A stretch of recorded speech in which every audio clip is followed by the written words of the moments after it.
સુરતના ઉધનામાં ઇન્ડસ્ટ્રીયલ કગતમાં નવનિર્મિત બાંધકામનો સ્લેબ ધારાશાયી થયો હતો।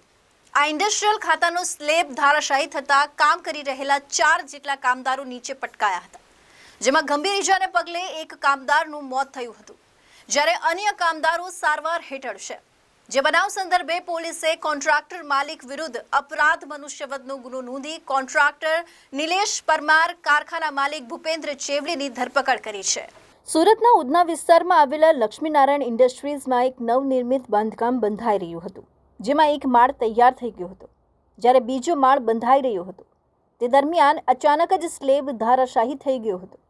આ સ્લેબ ધારાશાયી થઈ જતાં કામ કરી રહેલા 4 કામદારો નીચે પટકાયા હતા, જેમાં એક મહિલા સહિત 4ને ઈજા પહોંચી હતી, જેમાં 3ને ગંભીર રીતે ઈજાગ્રસ્ત હાલતમાં હોસ્પિટલમાં ખસેડવામાં આવ્યા હતા, જેમાં એક વ્યક્તિનું હોસ્પિટલના બિછાને મોત થતાં પરિવારમાં શોકનું મોજું ફરી વળ્યું હતું। આ સમગ્ર ઘટનાના સીસીટીવી સામે આવ્યા હતા, જેમાં સ્લેબની સાથે કામદારો પણ નીચે પટકાતા જોવા મળી રહ્યા છે।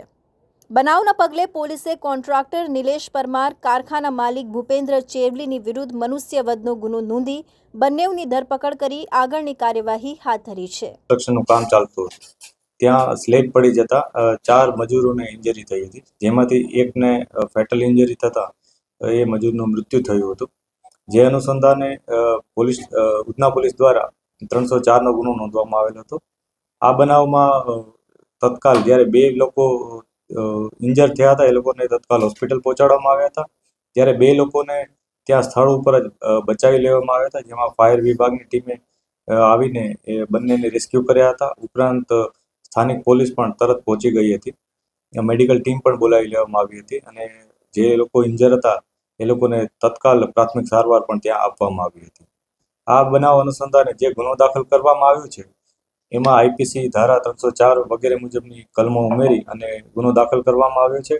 અને આ અનુસંધાને આજે જે સંચા ખાતાના જે માલિક હતા, પ્રિન્ટિંગ ખાતાના, જેને ત્યાં કન્સ્ટ્રક્શન ચાલતું હતું, કે જેણે આ કોન્ટ્રાક્ટ આપ્યો હતો, એ અને જે કોન્ટ્રાક્ટર કે જેણે આ કોન્ટ્રાક્ટ લીધી અને જે કોઈ પણ જાતની દરકાર રાખ્યા વગર અને કોઈ પણ જાતની કાળજી રાખ્યા વગર આ કન્સ્ટ્રક્શનનું કામ કરતા હતા, એ બંનેની આજે ધરપકડની તજવીજ ચાલુ છે। સર, આમાં મહાનગરપાલિકા પાસે પરમિશન મહાનગરપાલિકાના કર્મચારીનો રોલ કે આટલું મોટું બિલ્ડિંગ બની ગયું? અત્યારે અમે જે તપાસ કરી રહ્યા છીએ, એમાં જે બનાવ બાબતે શું ઘટના બની છે, એમાં કોનો રોલ છે, એની તપાસ ચાલી રહી છે। આ લોકોએ કોઈની પરમિશન લીધી હતી, નહોતી લીધી, અથવા આમાં અન્ય કોઈ આ લોકો સંડોવાયેલ છે, એની તપાસ પોલીસ કરી રહેલ છે। Arvind Rathod, ABC News Gujarat, Surat.